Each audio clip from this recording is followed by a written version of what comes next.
Buenos días. Oremos juntos.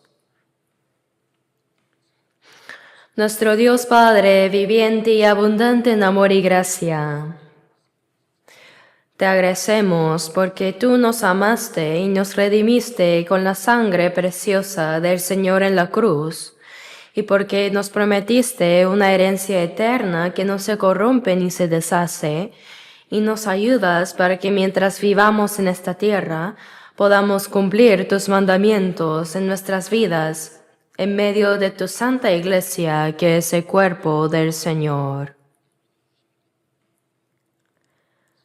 Tú nos dijiste: un nuevo mandamiento os doy, que os améis unos a otros. Señor, gracias por darnos la oportunidad de llevar el Evangelio a las almas perdidas que aún no te conocen ni tienen el sentido, propósito y dirección de sus vidas, para que ellos también puedan obtener la misma vida eterna y esperanza que nosotros. Y gracias por darnos la oportunidad de trabajar unidos para este propósito.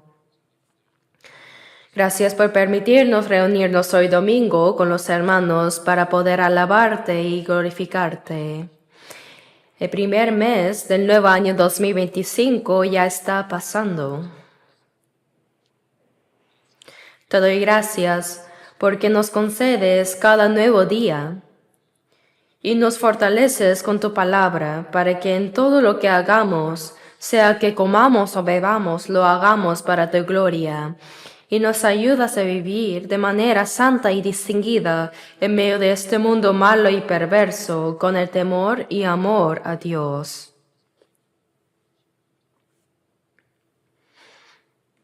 Te agradecemos porque nos has encomendado la misión del Evangelio en estos últimos tiempos. Gracias porque nos llamaste primero y nos usas preciosamente para predicar a tiempo y fuera de tiempo este Evangelio a todo el mundo. Deseamos llevar también una vida preciosa que dé abundante fruto y gloria al Padre, cumpliendo tu santa voluntad, tanto en la Iglesia como en nuestra vida personal, Señor. También oramos por los misioneros que están trabajando en el extranjero. Oramos por sus familias y por los hermanos que están colaborando unánimemente con ellos, para que día a día se expandan los límites del Señor y se complete el cuerpo del Señor que fue escogido desde antes de la fundación de este mundo. Queremos ser usados preciosamente por Dios para esta obra y vivir dedicados con gozo y agradecimiento. También anhelamos que todos los planes que tenemos este año de la Iglesia y tanto de manera personal se cumplan según tu buena voluntad. Señor, para esto acompáñanos, ayúdanos y derrama tu poder sobre nosotros. Que el Espíritu Santo nos acompañe en esta hora para ayudarnos a comprender los misterios ocultos del plan de Dios y para que todos podamos vivir obedeciendo con gozo y buena voluntad en nuestras vidas. Hemos orado en el nombre de Jesucristo. Amén.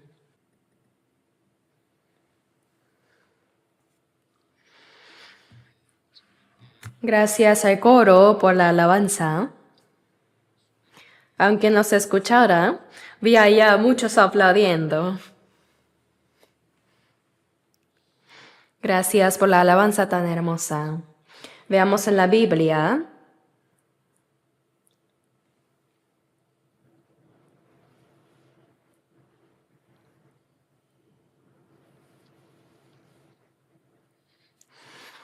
Hechos 26.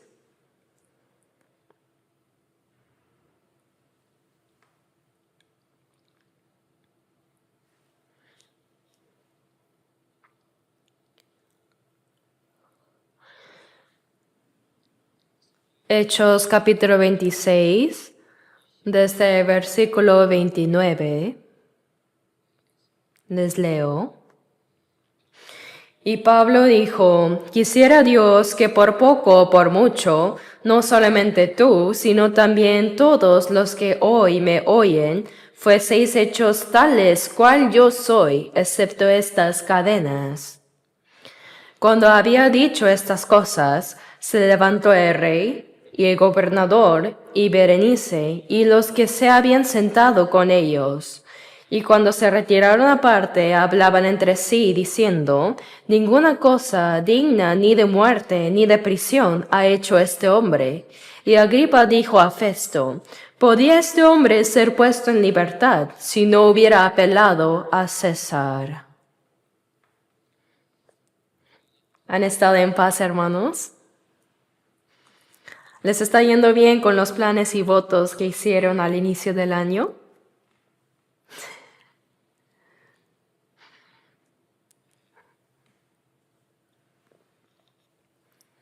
Bueno, en el mundo hay un dicho que dice determinación de 3 días. Uno se determina firmemente en su corazón a hacer algo muy bueno. Y sí, lo cumple muy bien hasta el 3er día. Pero desde el 4.º día se debilita un poco y con el paso del tiempo se va desvaneciendo. Sin embargo, creo que esto no aplica a nosotros, los cristianos salvos. Al inicio del año, a través de la palabra abundante en el retiro de invierno,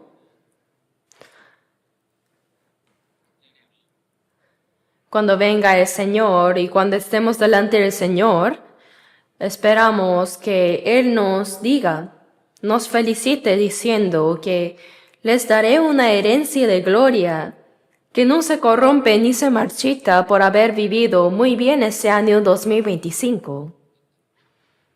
Esperamos todos recibir ese elogio, ¿verdad?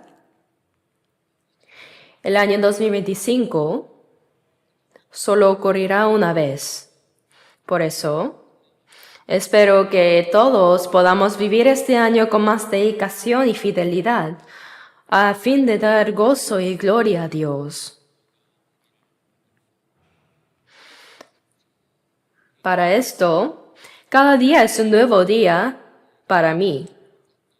Cada día es un nuevo día para mí, y este tiempo de hoy, y este tiempo del año nuevo, es un tiempo que realmente nunca volverá en mi vida. Por eso sería bueno pensar que cada día es nuestro primer día. Sería bueno pensar así, pero ¿primer día de qué? El primer día del resto de mi vida. El Señor ha establecido los tiempos de la humanidad.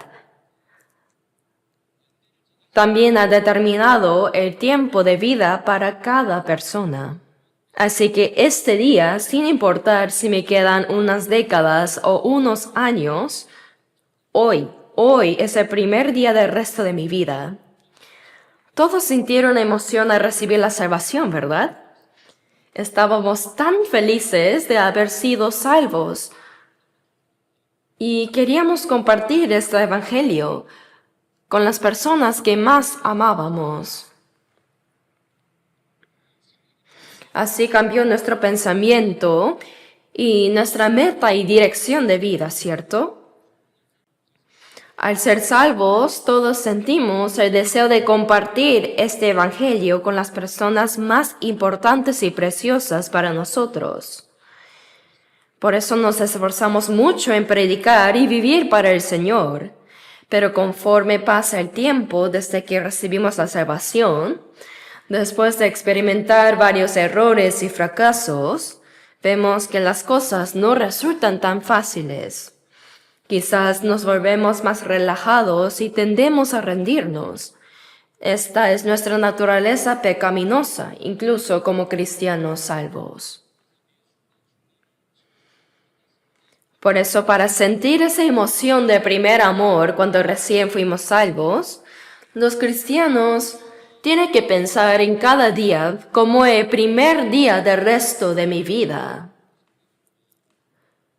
Si piensan así, aunque no sepamos cuánto tiempo nos queda, si pensamos que hoy es el primer día, todo el año será como una determinación de 3 días, porque siempre el primer día lo hacen bien, ¿no? Y seguramente ayer muchas personas fueron llamadas por Dios y partieron de este mundo. Hace poco, por un accidente aéreo, 179 personas partieron instantáneamente de este mundo. Las personas que partieron ayer seguramente tuvieron el ardiente deseo de vivir un día más. Quiero vivir mañana. No quiero morir hoy, quiero vivir un día más. Nosotros ahora estamos viviendo hoy el mañana que ellos tanto anhelaron vivir. Por eso este tiempo de hoy, el presente, es un regalo que Dios nos da. Es interesante que en inglés la palabra present significa tanto regalo como el presente, el ahora.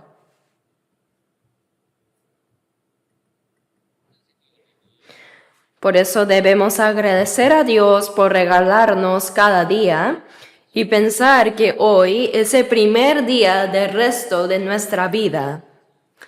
Así sería maravilloso que en cada día de nuestra vida se cumpliera no nuestra voluntad, sino lo que Dios desea y quiere hacer a través de nosotros.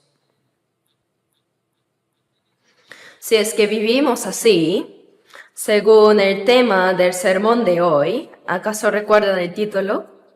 Estaba escrito en la pantalla principal al inicio, pero creo que no lo pudieron memorizar porque es un poco largo.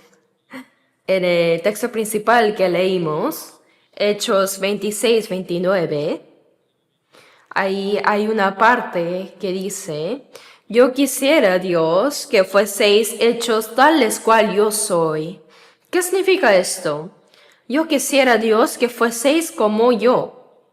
¿Quiénes deseaba que sean como Él? Esto significa que yo oro a Dios para que todos sean como yo. Deseo y oro a Dios que todas las personas que escucharon estas palabras y todos los que están aquí sean como yo.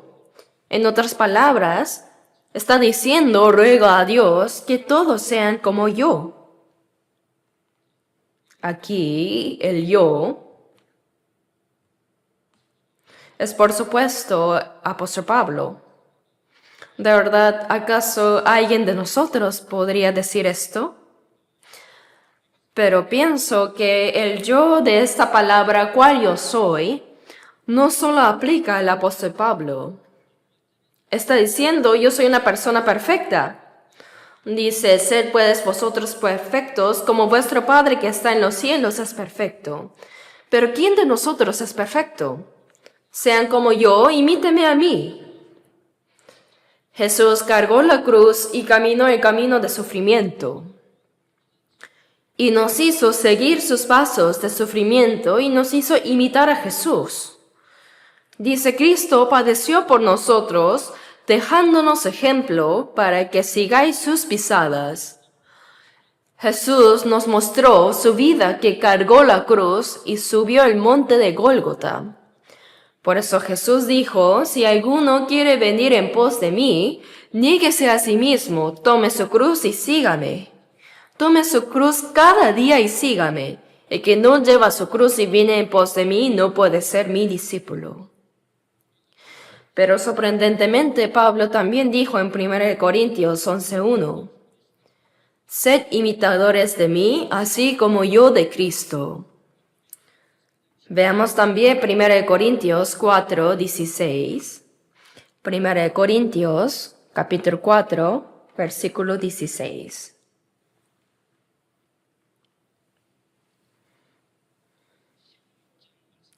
Versículo 26, leamos juntos. Por tanto, os ruego que me imitéis. Aquí me se refiere al apóstol Pablo. Por tanto, os ruego que me imitéis. Pablo dijo esta palabra en otro sitio también, en Filipenses 3. Veamos Filipenses 3.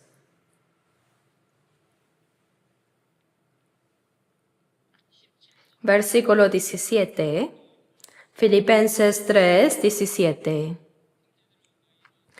Hermanos, sed imitadores de mí, y mirad a los que así se conducen, según el ejemplo que tenéis en vosotros. Hermanos, sed imitadores de mí. Entonces, ¿qué es lo que debemos imitar del apóstol Pablo? Y Pablo estaba diciendo estas palabras defendiéndose ante las personas de alta autoridad, como el Herodes Agripa II y Festo, el gobernador enviado desde Roma. Eran personas de alto rango, gobernadores, personas ricas y con gran poder. En ese lugar, Pablo dijo: yo ruego a Dios que todos, absolutamente todos, sean como yo. Sean ustedes todos como yo. Mientras estaba encadenado, atado como prisionero, aún todavía sin sentencia, era un detenido en espera de juicio. Así como prisionero estaba siendo interrogado. Pero este Pablo dijo: excepto estas cadenas me están atando ahora. Excepto esto ruego a Dios que todos los que están aquí fuesen hechos tales cual yo soy. Entonces, ¿en qué situación está este apóstol Pablo, que dice: sean ustedes como yo? Estaba en una situación donde era imposible decir esto. ¿Podrían sus palabras ser tomadas en serio? Pero sin importar todo eso, con valentía él dijo: deseo que todos ustedes sean como yo. Esto es la predicación. Entonces, este Pablo del que se habla aquí era blasfemo, perseguidor e injuriador. Era alguien que se oponía al Evangelio, se oponía a Jesucristo y perseguía a los cristianos que creían en él. Es decir, era un perseguidor de los salvos, de la iglesia. Por eso, ¿cómo se describió Pablo a sí mismo?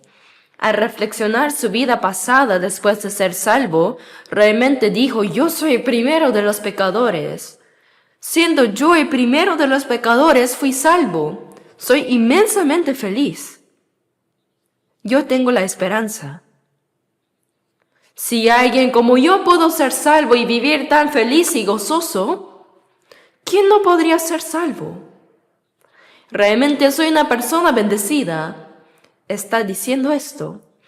Entonces, para poder decir las palabras como Pablo, ¿qué tipo de personas debemos ser primero?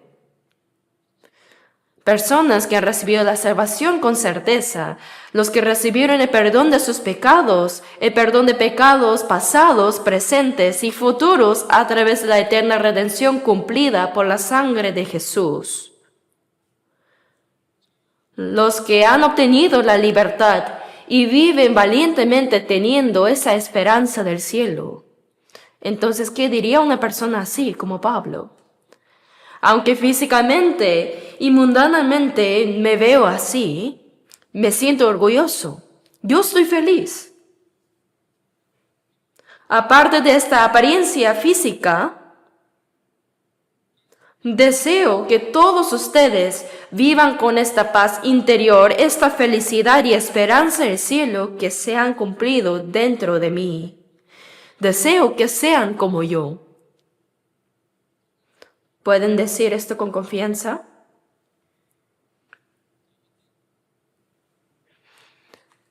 Si algunos padres dicen a sus hijos o a otras personas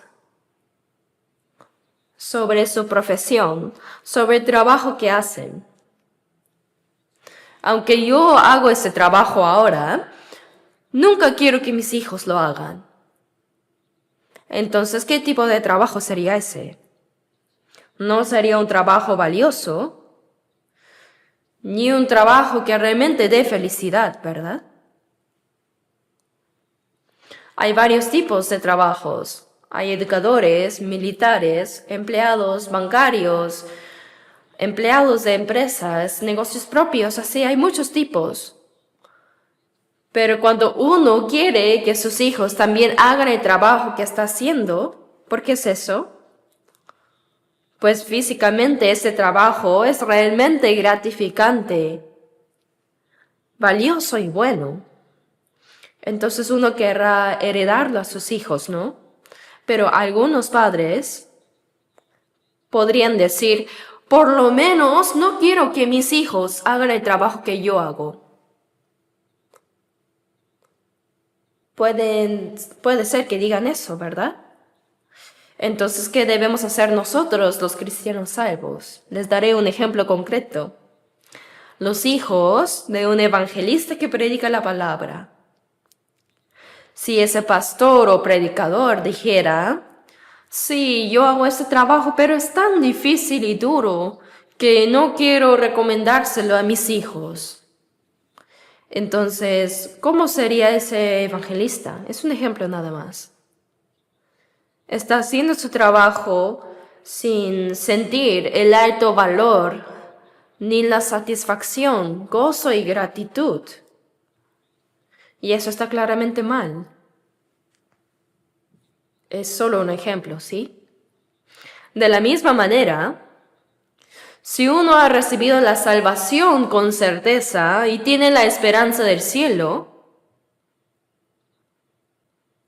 no querrá compartir este secreto que tiene dentro con las personas más cercanas, preciosas y amadas. Cuando alguien se entera primero de una noticia que otros no saben, ¿qué hace? Llama por teléfono, ¿sabías esto?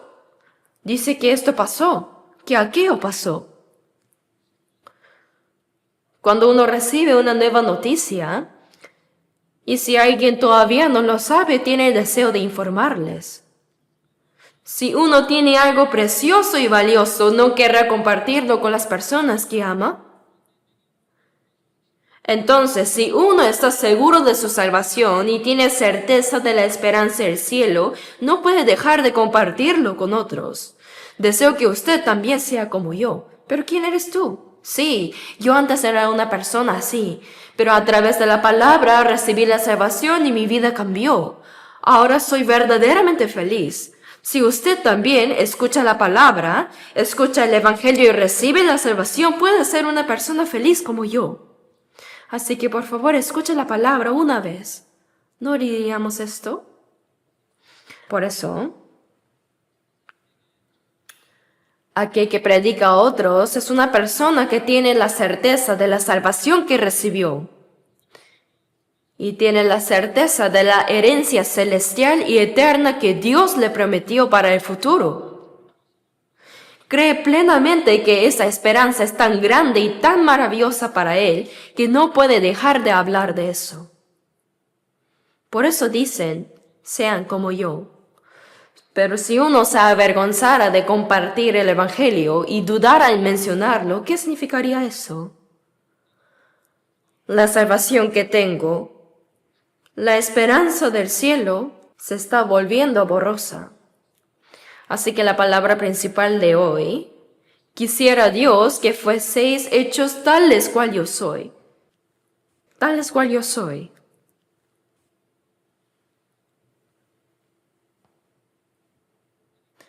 Veamos nuevamente el texto principal. El trasfondo de estas palabras es el siguiente. El apóstol Pablo era un perseguidor y blasfemador, ¿verdad? Primera de Timoteo 1. Primera de Timoteo, capítulo 1.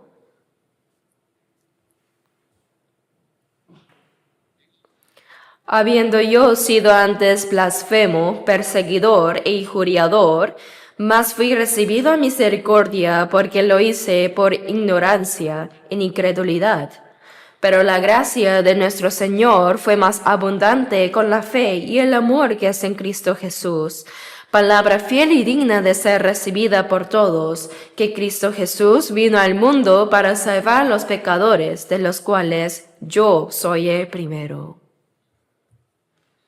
Con el paso del tiempo, después de recibir la salvación, Pablo miró hacia su pasado y dijo: Dios, gracias. Yo fui un blasfemador, como dice aquí en la palabra. Era un perseguidor, alguien que perseguía a la iglesia, rechazaba el evangelio y era un agresor. Lideraba el arresto de los creyentes en Jesús. Yo voté a favor de matar a Esteban y guardé las ropas de los que lo apedrearon. Y no solo eso, y no solo en la tierra de Israel, sino que incluso fui el extranjero para liderar el arresto de los cristianos. Si este Saulo hubiera terminado su vida sin recibir la salvación, realmente habría sido alguien que merecía estar en lo más profundo del infierno. Pero Dios tuvo misericordia de alguien como yo y me salvó. Yo soy primero de los pecadores. Entonces, ¿quién no podría ser salvo? Dios quiere que todos los hombres sean salvos y vengan al conocimiento de la verdad. Todas las personas pueden ser salvas. ¿Cómo? Arrepentíos y creed en el Evangelio. Si se arrepienten y creen en el Evangelio, todas las personas pueden ser salvas. Para eso escuchen la palabra. Pablo era este tipo de persona. Y él fue a Damasco con cartas del sumo sacerdote para arrestar a los cristianos en el extranjero. Se fue al extranjero, ¿no? En Damasco, al mediodía en el Medio Oriente, eran las 12 del día, ¿no? Realmente durante el día el sol es tan fuerte y caliente que hay muy poca gente en la calle. Pero incluso en ese caluroso mediodía, desafiando ese calor sofocante, él fue a Damasco para perseguir a los que creían en Jesús, a la iglesia. Pero a las 12, en el mediodía, el Señor apareció con una luz más brillante que el sol. Una luz más brillante que el sol que el Señor creó en el cielo. Jesús vino como la luz del mundo, ¿verdad? Jesús que es la luz, Dios que es la luz. Una luz más brillante que la luz que Él creó. Jesús resucitado apareció y le dijo a Pablo: Saulo, Saulo, ¿por qué me persigues? ¿Cuándo persiguió a Jesús? Perseguir a los cristianos. Perseguir la iglesia es perseguir a Jesús, quien es la cabeza de la iglesia. Bien, veamos. Volvamos a Hechos 26.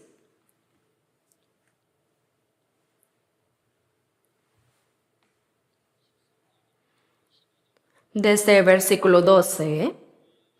Ocupando en esto, iba yo a Damasco con poderes y en comisión de los principales sacerdotes, cuando a mediodía, oh rey, yendo por el camino, vi una luz del cielo que sobrepasaba el resplandor del sol, la cual me rodeó a mí y a los que iban conmigo.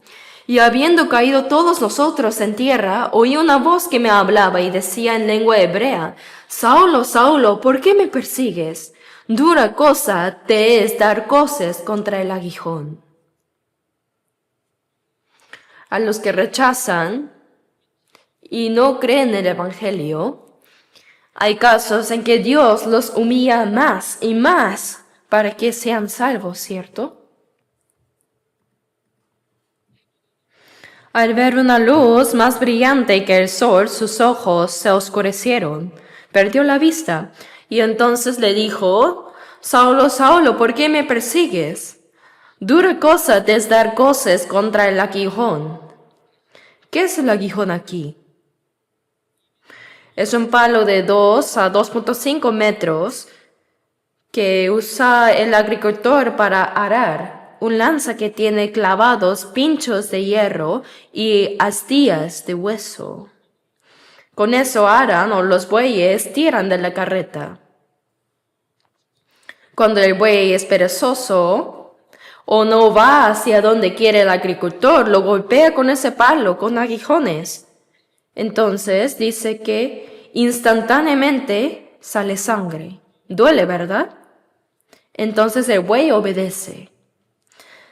Aún así, si el buey se resiste y por tanto cansancio da cosas, da patadas por atrás, se dice que cuando los agricultores no usan el aguijón, lo cuelgan en la parte delantera del carro o del arado, detrás. Entonces, ¿qué pasa si el buey da cosas? Los pinchos de hierro se clavan en las patas traseras del buey.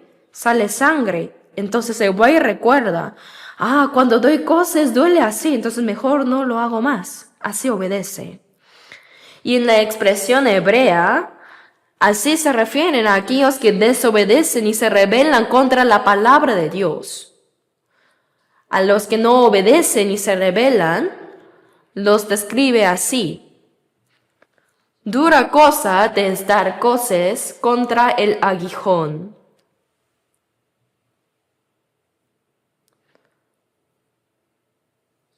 Saulo se sorprendió enormemente. El versículo 15, yo entonces dije, ¿quién eres, Señor? Y el Señor dijo, yo soy Jesús a quien tú persigues. Yo soy Jesús a quien tú persigues. Tú me estás persiguiendo. Yo soy Jesús a quien tú persigues. Pero ¿cuándo persiguió a Jesús? Si Jesús murió, resucitó y ya ascendió. Perseguir a la iglesia y perseguir a los cristianos salvos es precisamente perseguir a Jesús. ¿Qué hace Dios con aquellos que se oponen y se rebelan contra el Creador que hizo los cielos y la tierra? Ciertamente habrá retribución. Pablo había cometido este pecado de oponerse a Dios y a Jesús. Entonces el Señor lo derribó apareciendo delante de él en una luz más brillante que el sol. No está aquí en el capítulo 26, pero en Damasco dice que había un hombre piadoso llamado Ananías que vino a él. Vino a él y le impuso las manos y le predicó la palabra. Lo bautizó y Pablo fue salvo. Pablo encontró al Señor resucitado en Damasco y recibió la salvación y su vida cambió por completo. Su vida dio un giro. El que perseguía a Jesús se convirtió en alguien que predicaba y proclamaba a Jesús. Cambió 100%, 180 grados. A ese Pablo. Ahora Jesús le encomendó una misión. Versículo 16. Pero levántate y ponte sobre tus pies. Versículo 16. Porque para esto he aparecido a ti, para ponerte por ministro y testigo de las cosas que has visto y de aquellas en que me apareceré a ti. De las cosas que has visto, vio el Señor resucitado en la luz, y de las cosas en que me apareceré a ti, ¿qué son? Pablo registró luego en sus epístolas el misterio de la iglesia que otros apóstoles no conocían, y él ascendió hasta el tercer cielo. Dios le mostró el misterio de su administración divina a Pablo. Y bajo la inspiración del Espíritu Santo, Pablo escribió más de la mitad del Nuevo Testamento. Eso es lo que significa acá de aquellas en que me apareceré a ti, para ponerte por ministro y testigo. Aquí ministro significa siervo, esclavo.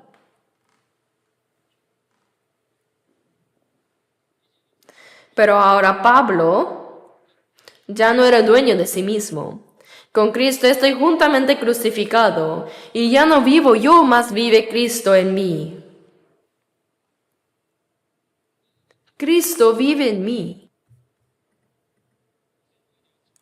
Cuando recibimos la salvación, el Señor Jesús se convierte en nuestro Salvador, pero después de ser salvos en nuestra vida diaria, Él se convierte en nuestro Señor, nuestro dueño. Él es Salvador y también Señor. Se convirtió en el Señor, en el dueño de la vida de Pablo.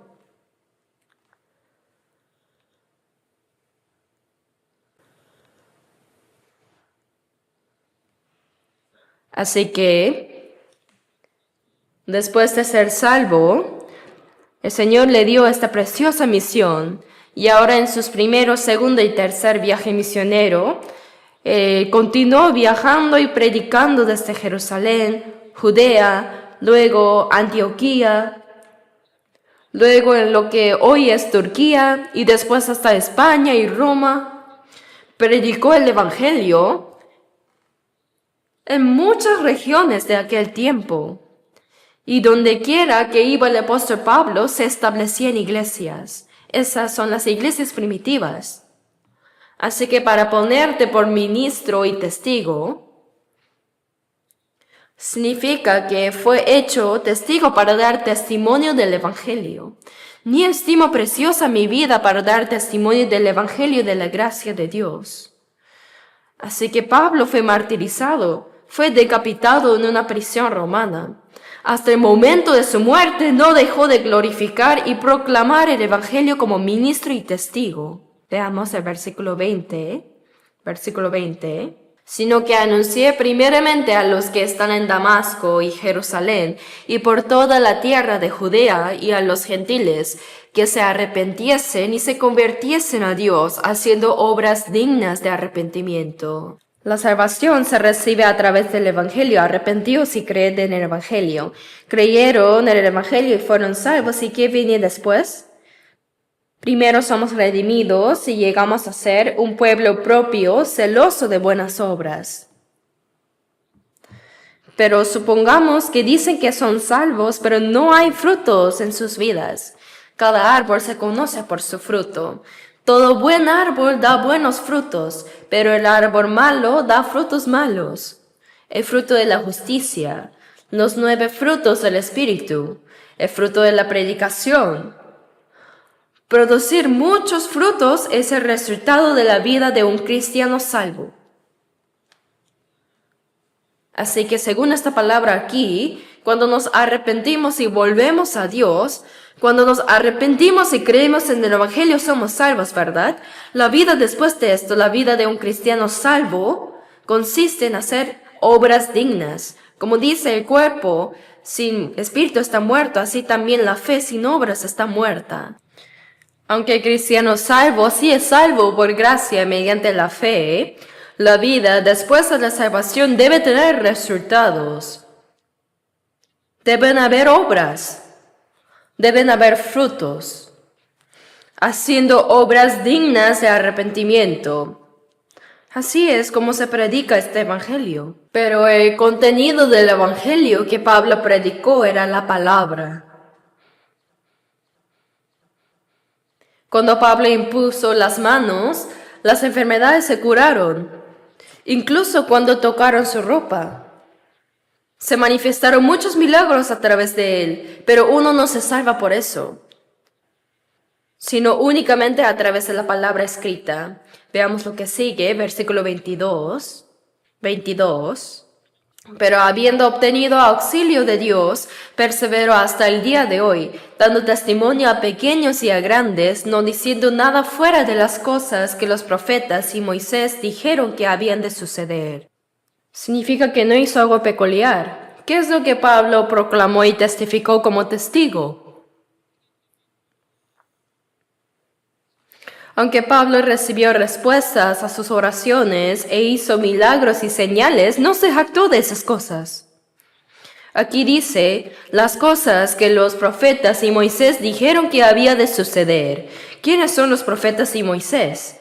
Se refieren al Antiguo Testamento. Esta palabra escrita en las Escrituras, las palabras profetizadas. El cumplimiento de esa palabra profetizada es precisamente Jesucristo, el Mesías. El Mesías que los judíos habían recibido como promesa. era el Mesías, que ellos tanto esperaban y anhelaban, les predicó la palabra. Pero los judíos que registraron y preservaron la palabra y pensaban que creían bien en Dios, no creyeron. ¿En quién no creyeron? Aunque el Mesías, la esperanza de la nación de Israel, vino y se les apareció como cumplimiento de la promesa, los judíos no lo aceptaron. ¿Por qué? El Mesías que ellos esperaban era uno que vendría con una vara de hierro en su mano derecha, que quebrantaría las naciones como vasijas de barro y restauraría a Israel, que había perdido su soberanía y que había sufrido duramente por 600 años bajo otras grandes potencias.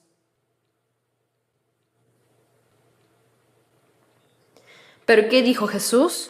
A cualquiera que te hiera en la mejilla derecha, vuélvele también la otra. Y a quien quiera quitarte la túnica, déjale también la capa. Y a cualquiera que te obligue a llevar carga por una mía, ve con él dos. Amad a vuestros enemigos y orad por los que os ultrajan, haced bien a los que os aborrecen. Los judíos no podían entenderlo en absoluto.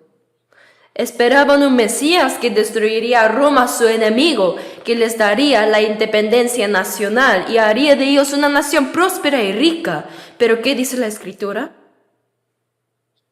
El primer Mesías que vendría sería un Mesías sufriente. Incluso los discípulos que lo siguieron durante 3 años no estaban interesados en un Mesías sufriente. Cuando 2 discípulos estaban yendo a Emaús, hablando del reciente acontecimiento de la muerte de Jesús, a quien consideraban un profeta en Israel, Jesús, habiendo resucitado, se les apareció y les explicó las Escrituras. ¿Qué Escrituras les explicó? La palabra del Antiguo Testamento que escribió Moisés y los profetas. ¿Y qué dice esa palabra del Antiguo Testamento? Les habló sobre el Mesías que debía sufrir primero y luego resucitar y recibir gloria. Busquemos Lucas capítulo 24.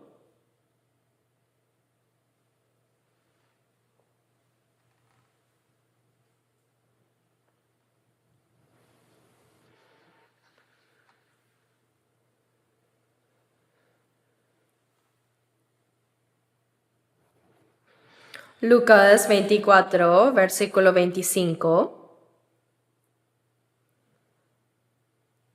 Lucas capítulo 4, versículos 25 y 26. Leamos juntos. Entonces él les dijo: oh insensatos y tardos de corazón para creer lo que los profetas han dicho. ¿No era necesario que el Cristo padeciera estas cosas y que entrara en su gloria? El Mesías, el Cristo profetizado en el Antiguo Testamento, en hebreo Mesías, en griego es Cristo y en nuestro idioma Salvador. ¿No era necesario que Cristo padeciera estas cosas? Primero era el sufrimiento y luego que entrara en su gloria. Y comenzando desde Moisés y siguiendo por todos los profetas, les declaraba en todas las Escrituras lo que de él decían. Dice que cuando les explicó estas palabras, luego sus corazones ardían. Les explicó estas palabras. Pero ¿cómo eran los judíos en ese tiempo? No les interesaba un Mesías sufriente, no tenían interés.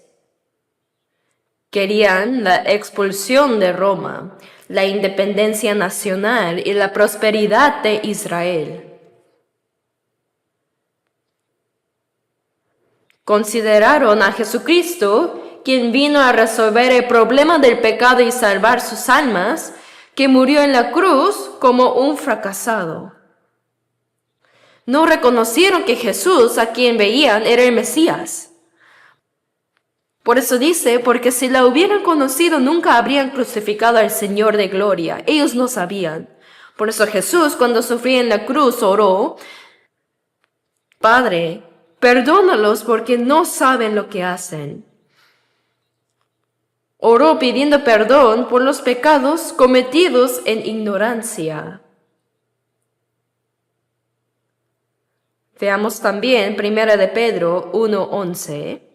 1 de Pedro capítulo 1.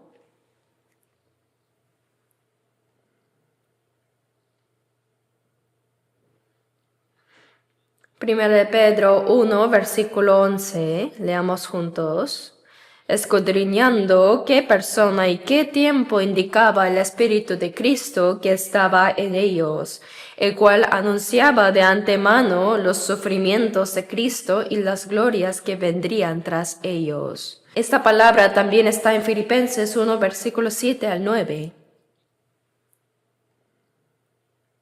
Él fue obediente hasta la muerte. Y le fue dada la autoridad para juzgar. Ante él se doblará toda rodilla. Pero primero fue el sufrimiento, la cruz, y después viene la gloria. Sin la cruz no hay resurrección. Sin el sufrimiento de la cruz no hay gloria. No cross, no crown. Porque hay la cruz, también hay la gloria. Esto también nos dio como ejemplo. El apóstol Pablo era un perseguidor de los cristianos salvos, los creyentes, la iglesia. Es decir, él era un hombre que perseguía a Jesús. Causó mucho sufrimiento a muchos cristianos de la iglesia primitiva, pero su vida dio un giro. Ahora por predicar a Jesús y el evangelio ya no causaba sufrimiento, sino que los recibía. Después de completar su primer y segundo viaje misionero, Pablo fue a Jerusalén. No tenía ningún pecado. Los apóstoles que fueron salvos antes que él le aconsejaron. Hay creyentes en la ley que también son salvos. Así que los gentiles salvos que están con ellos también deben realizar los ritos de purificación. Aunque todo esto era una sombra, dice Pablo, me he hecho a los judíos como judío, a los que están sujetos a la ley como sujeto a la ley, para ganar a sus almas, ¿no? Pablo lo hizo así, y entró en el templo, realizó los ritos de purificación. Pero los judíos que venían del extranjero causaron un alboroto. Ese hombre llamado Pablo es alguien que transgrede la ley. Es un hombre que profana el templo. Así que la multitud agarró a Pablo. Si lo hubieran dejado, ciertamente habría muerto. Pero el tribuno militar romano llamado Lisías lo rescató dramáticamente. Y aunque no sabían qué pecado había cometido, lo ataron, y cuando justo lo iban a azotar, Pablo dijo: ¿Os es lícito azotar a un ciudadano romano sin haber sido condenado?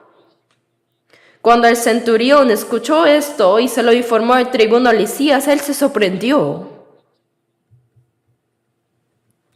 Dime, ¿de verdad eres ciudadano romano? Él dijo: sí.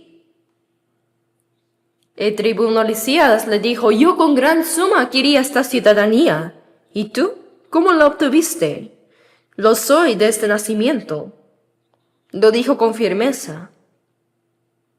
Desde ese momento tuvieron miedo, así que el tribuno lo protegió.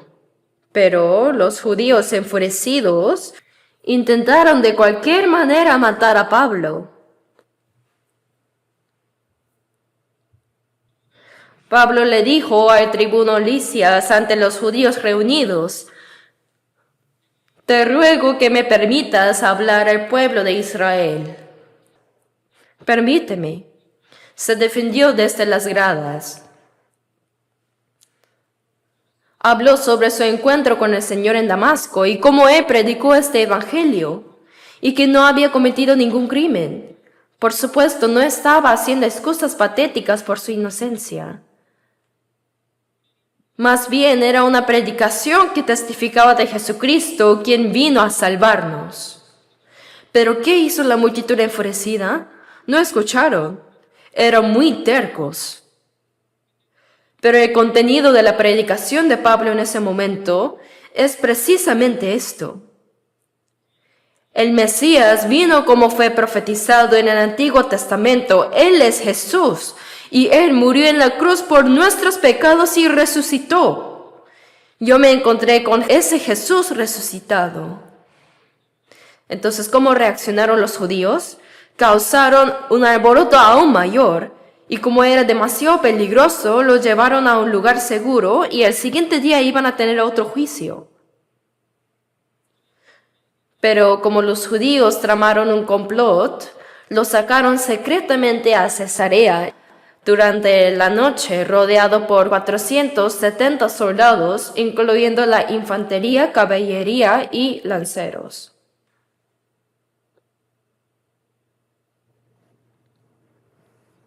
El gobernador romano asignado a Cesarea, en ese entonces era el gobernador Félix.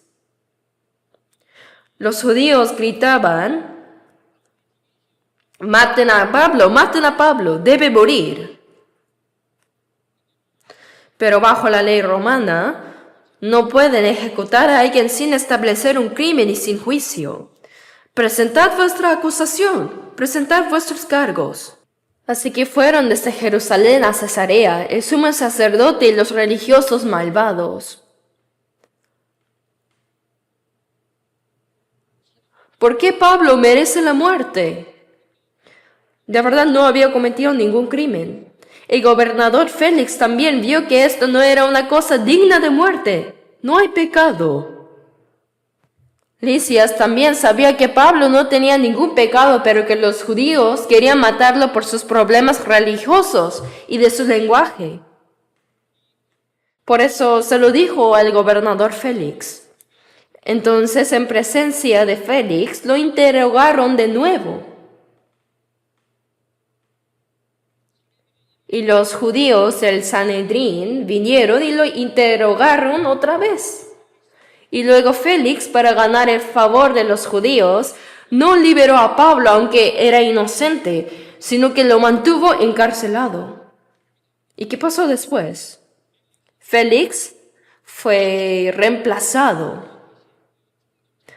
Fue reemplazado por el nuevo gobernador Festo.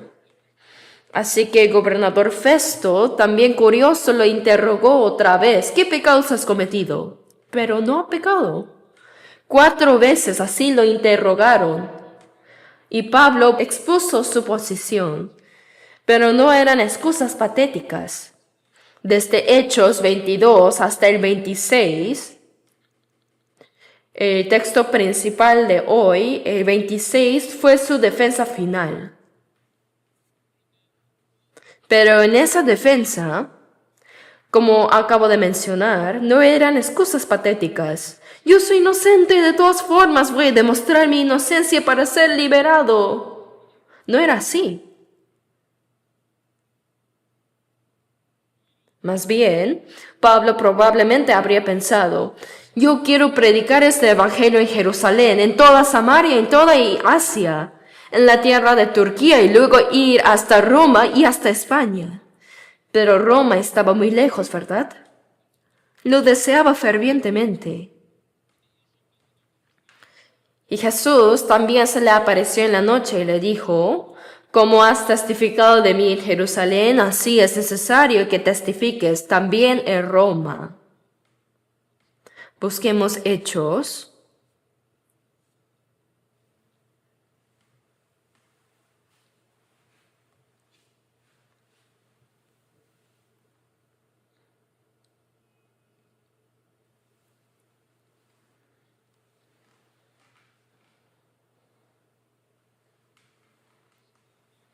Hechos capítulo 23, versículo 11.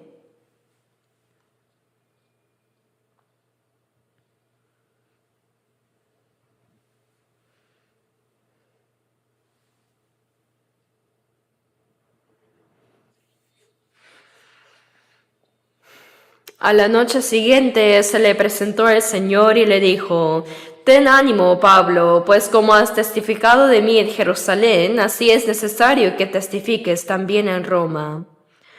El Señor se apareció y habló a Pablo en la noche, diciendo: ten ánimo, A pesar de que ahora estás atado como prisionero, ten ánimo.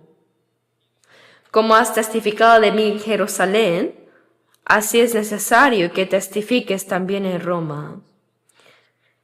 Jesús dijo que lo haría ministro y testigo, ¿verdad? Esta es la misión que el Señor dio directamente a Pablo.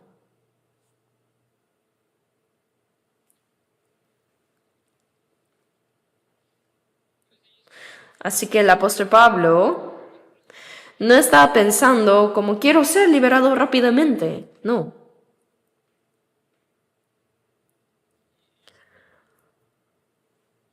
Además, el Señor resucitado también le dijo a este Pablo que testificaría de él ante los reyes y personas de alto rango, muchos gobernantes y líderes políticos. Y sorprendentemente esta profecía se cumplió ahora en Hechos 26. El rey Agripa. Este es Agripa II.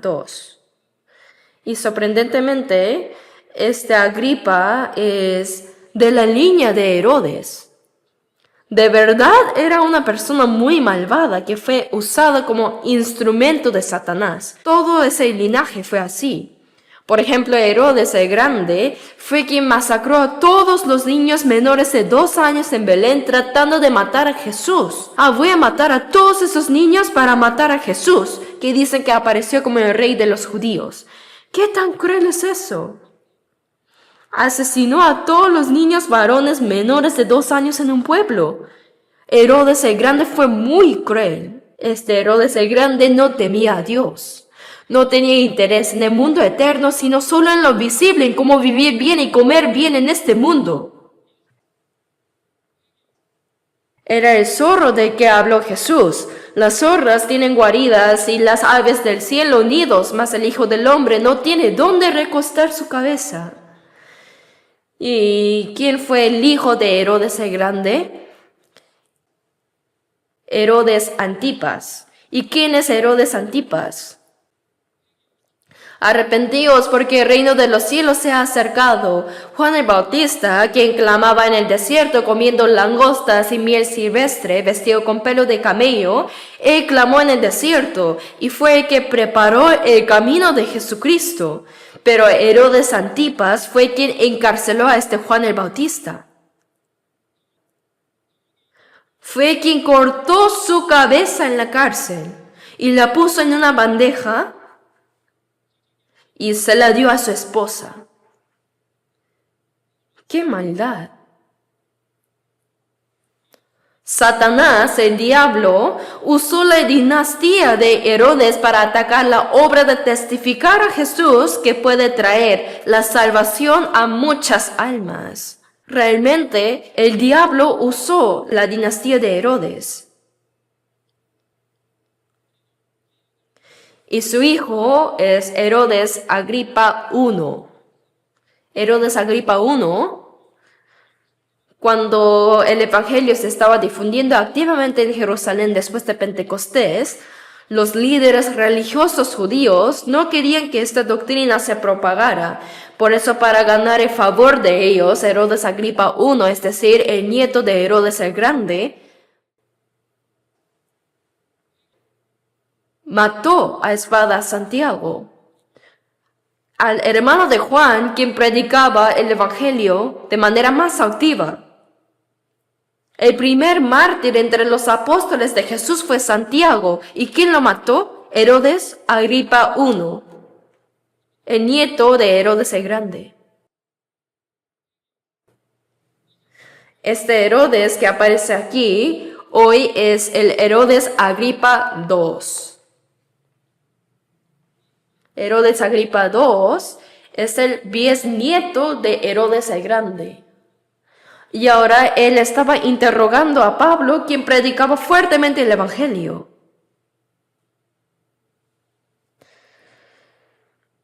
Esto era una audiencia, no un juicio.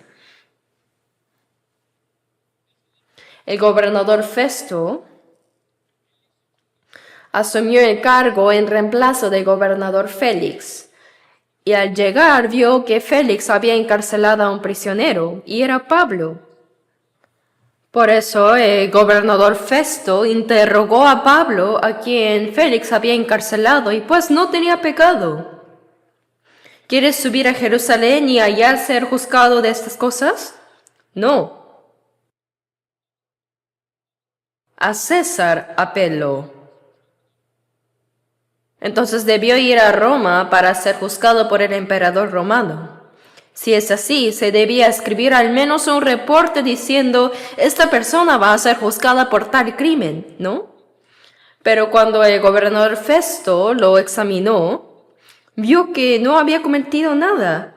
Y justo en ese momento, Herodes Agripa II y Berenice su esposa, que en realidad era su propia hermana menor, de verdad la dinastía de Herodes era una familia moralmente sucia y corrupta. Pero el diablo Satanás usó la dinastía de Herodes para oponerse a la voluntad de Dios, para rechazar el evangelio y evitar que se propague. Cuando Agripa II vino para saludar al gobernador Festo, este le dijo, «Oh rey». Festo dijo, «Hay un prisionero que los judíos quieren matar, un hombre llamado Pablo, pero por más que lo miro, no tiene crimen. Es una persona que podría ser liberada, pero ha apelado a César. Entonces necesito escribir algo de él. Por favor, aconséjeme». Entonces Agripa II, por curiosidad, dijo, yo también he oído de él. También quiero conocer a Pablo. Herodes Agripa II apareció con su hermana y esposa Berenice, vestidos con ropa muy buena. Y los tribunos, los oficiales de alto rango, y también había judíos incluidos ahí. Ellos vinieron y Festo ordenó que traigan a Pablo. Entonces Pablo declaró, «Al encontrarme con el Señor resucitado en Damasco, no puedo sino ir por todo el mundo predicando este evangelio. Soy una persona transformada así». No dio excusas, sino que más bien les predicó el evangelio. El evangelio que yo predico es a Jesucristo, el Mesías prometido, quien es la esperanza de Israel y la esperanza de los judíos. Él vino a esta tierra de Israel, murió en la cruz para pagar los pecados. Para pagar los pecados de toda la humanidad, murió y resucitó. No le creyeron. ¿Por qué se juzga entre vosotros cosa increíble que Dios resucite a los muertos? ¿No es Él el Dios todopoderoso? Él es todopoderoso, el Shaddai, el Dios todopoderoso. En realidad los judíos, diciendo que creían en Dios, no creían en Él.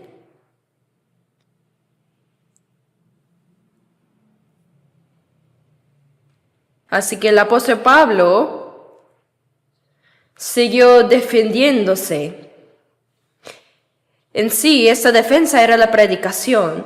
Mientras le predicaba este gobernador Festo, que no era judío, él no conocía las escrituras, ni sabía nada sobre la religión o la fe de los judíos. Solo le interesaban las cosas visibles de este mundo, el poder político y las riquezas mundanas.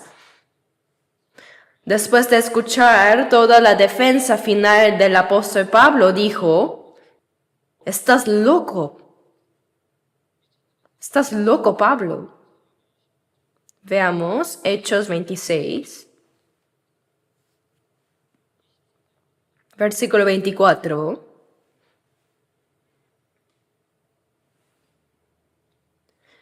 Diciendo él estas cosas en su defensa, Festo a gran voz dijo, «Estás loco, Pablo.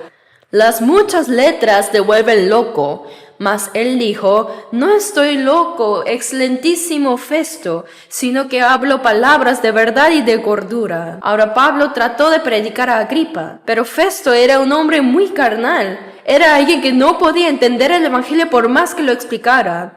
Al escucharlo hablar con tanta convicción, Festo sabía que Pablo había estudiado mucho y había recibido la más alta educación en la escuela de Gamaliel. Y también pensaba que este hombre era económicamente rico. Por eso dice que muchas veces lo hacía venir y hablaba con él esperando que Pablo le diera dinero. Estás loco. Aún así, Pablo usó muy respetuosamente el más alto título honorífico. Este título excelentísimo. Este título excelentísimo significa el más distinguido. Excelentísimo Festo. Si le dijo, estás loco, ¿no debería sentirse mal?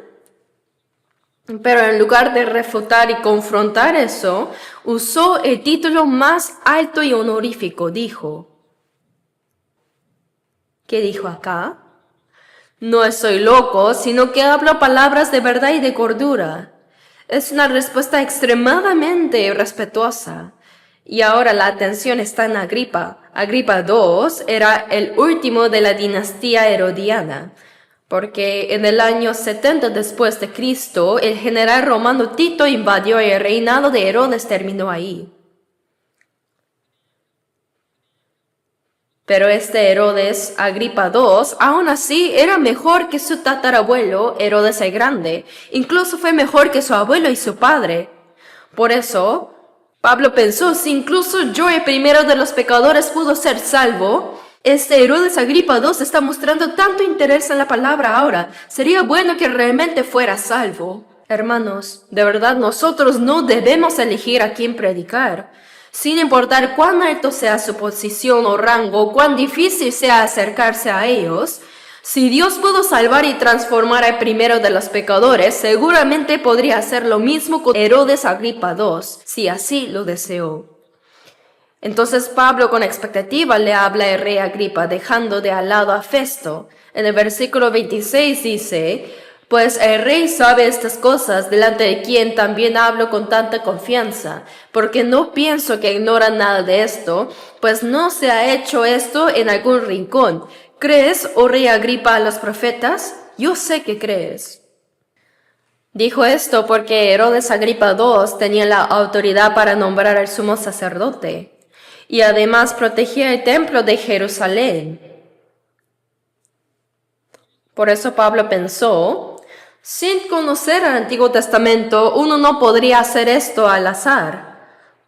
Este hombre ciertamente conoce las escrituras del Antiguo Testamento. Por eso dijo, ¿crees a los profetas? Yo sé que crees. Pero tampoco Herodes Agripa II tenía interés en el Evangelio, pues ¿qué dijo? Veamos juntos, versículo 28. Entonces Agripa dijo a Pablo, por poco me persuades a ser cristiano. Por poco me persuades. Eso podría referirse al corto tiempo dedicado a predicar el Evangelio, pero eso realmente no es poco. Si en ese momento, supongamos que el emperador romano, César, hubiera enviado un soldado con una carta a Herodes Agripa II, diciendo,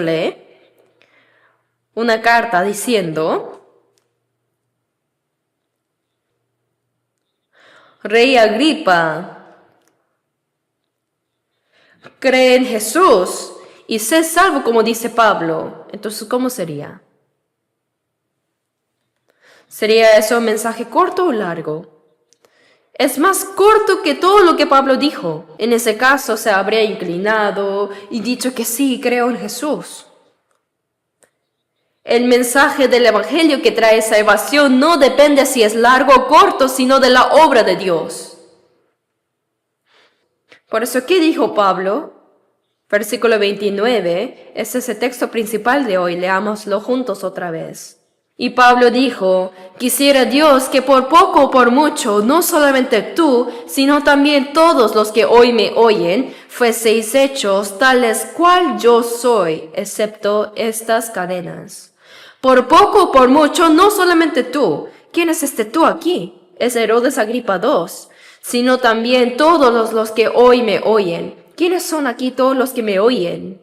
Las personas que están aquí, todos los que están escuchando mis palabras son estas. Busquemos Hechos 25, versículo 23. Son las personas que están en esta audiencia, los que estaban observando la audiencia. Leamos el versículo 23. Leamos. Al otro día, viniendo Agripa y Berenice con mucha pompa y entrando en la audiencia con los tribunos y principales hombres de la ciudad, por mandato de Festo fue traído Pablo. Aquí están todas las personas de alto rango. Están reunidos los ricos, los influyentes, los gobernadores. Sin embargo, en esa situación, el apóstol Pablo no se intimidó, sino que habló valientemente. Ruego a Dios que no solamente tú, sino también todos los que hoy me oyen sean como yo. No es que alguien se salva porque Pablo hable bien. Sea que uno hable elocuentemente o mal, Dios obra a través de esta palabra. El apóstol Pablo lo anheló fervientemente, que todos los que están aquí, como dice esta palabra, yo ruego a Dios que sean como yo, excepto estas cadenas. Deseo que Dios los salve. Así que este yo del apóstol Pablo no solo se refiere a Pablo, sino a cada uno de nosotros que estamos escuchando la palabra hoy. Hermanos, ¿están seguros de su salvación? ¿Están seguros de la esperanza del cielo? Entonces, ¿qué debemos hacer? Aunque no lo digamos así con las palabras, y aunque no lo expresemos tal cual así, por lo menos no deberíamos compartirlo a mi familia.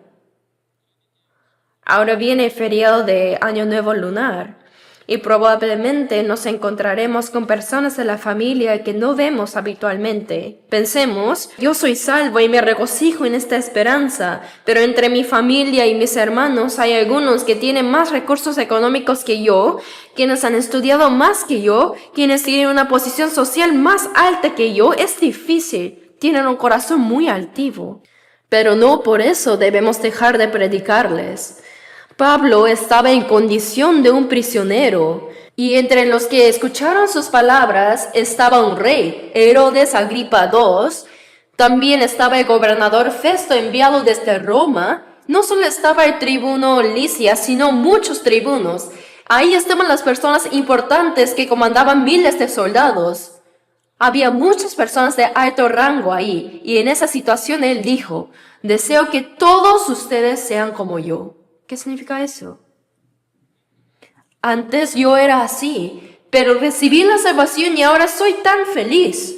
Por eso si ustedes escuchan esta palabra y reciben la salvación, también serán como yo. Podrán ser felices. ¿Cuál es nuestra motivación para predicar? Es por amor. A quien amamos, queremos darle lo más precioso, ¿no? ¿Y qué es lo más precioso que tenemos? Es lo que está dentro de nosotros, el misterio del Evangelio. En el libro de San Juan, capítulo 15, versículo 8 dice, en esto es glorificado mi Padre, en que llevéis mucho fruto. Hay varias maneras de glorificar a Dios, y entre ellas, los que enseñan la justicia a la multitud, los que dan fruto. ¿Qué fruto es este? En Romanos 16:5 dice, saludad a Epeneto, amado mío, que es el primer fruto de Acaya para Cristo. Y en 1 Corintios 16:15 dice, la familia de Estéfanas es las primicias de Acaya. Siendo nosotros salvos, cada persona a quien guiamos al Señor y recibe la salvación, cada uno de ellos es un fruto y una cosecha que entregamos al Padre. Cuando damos ese fruto y lo presentamos al Padre, esa es la máxima gloria para Dios y es lo que más agrada a Dios. Pero ¿con qué actitud debemos hacerlo? Como mi salvación es segura y mi esperanza es tan clara y cierta,